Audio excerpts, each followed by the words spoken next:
Mercy for mercenaries, but whistleblowers can go whistle. Donald Trump has issued 2 lists of pardons, but despite calls from rights activists, freedom of speech defenders like Julian Assange and Edward Snowden have been left off the list. At the same time, the outgoing US president has raised concerns at the United Nations by giving clemency to 4 former contractors of the Blackwater private military company. They were jailed for the mass killing of civilians in Iraq. People in Iraq have condemned the decision, as has the government.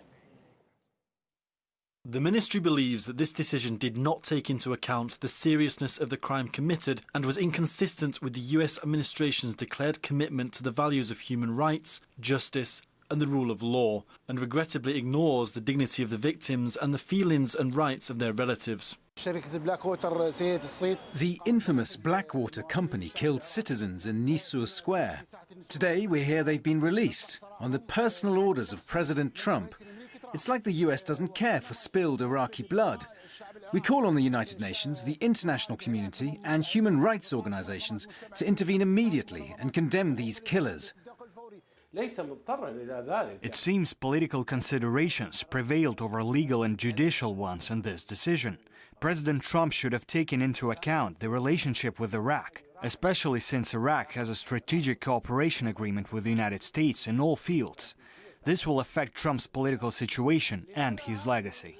There has been widespread outrage about the Trump administration's decision to grant clemency to some members of the Blackwater military contracting company. These were guards who were employed by Blackwater who killed civilians in Iraq. Request permission to engage with intent to conduct a smash. Over.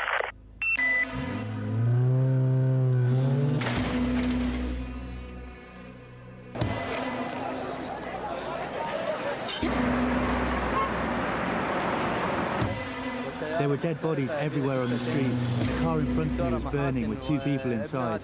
Among the dead bodies lying on the street, I saw a child's body, probably 7 years old.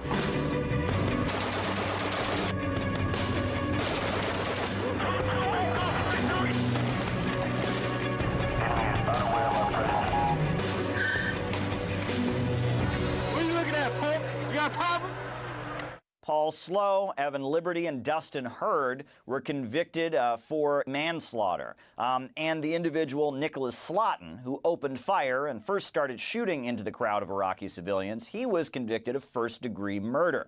But now the White House is letting all of them off. They will no longer be in prison serving their sentences. They have been pardoned. And this is the feeling of the White House about why they made this decision. When the convoy attempted to establish a blockade outside the Green Zone, the situation turned violent, which resulted in the unfortunate deaths and injuries of Iraqi civilians. Further, prosecutors recently disclosed, more than 10 years after the incident, that the lead Iraqi investigator, who prosecutors relied heavily on to verify that there were no insurgent victims and to collect evidence, may have had ties to insurgent groups himself. Now, at this point, there is widespread outrage. This seems like the Trump administration is almost approving of the killing of Iraqi civilians. 2 children were among the 14 people in the crowd who died as a result of their gunfire. But at this point, people are also looking at the fact that Trump's education secretary, Betsy DeVos, is the sister of the founder of Blackwater, Eric Prince. Now, there's also been a lot of outrage about who was not on the list of Trump's pardons. Among the 15 people pardoned and 5 sentence commutements, the names that were missing, that many were optimistic and hopeful about, were Julian Assange and Edward Snowden. These prominent whistleblowers had many people calling for the Trump White House to grant them clemency. Among those who called for them were not just activists and advocates of civil liberties and for the protection of whistleblowers, but also representatives of the United Nations. Take a listen. If President Trump is true to his values, I think the least thing he could do is to end the suffering of Julian Assange, to pardon him. This man has suffered enough for the interests of the public around the world. Donald Trump, since you're giving pardons to people, please consider pardoning those who, at great personal sacrifice, expose the deception and criminality of those in the deep state. Now, Trump still has time to grant a pardon to Edward Snowden and to Julian Assange. He can grant clemency up until the moment he leaves office. He could do it at the very, very last minute. However, the number of people that were pardoned and the information about who they are seems to have many pessimistic. Many of the activists supporting the whistleblowers feel like this indicates the Trump administration is moving in a very different direction with its clemency.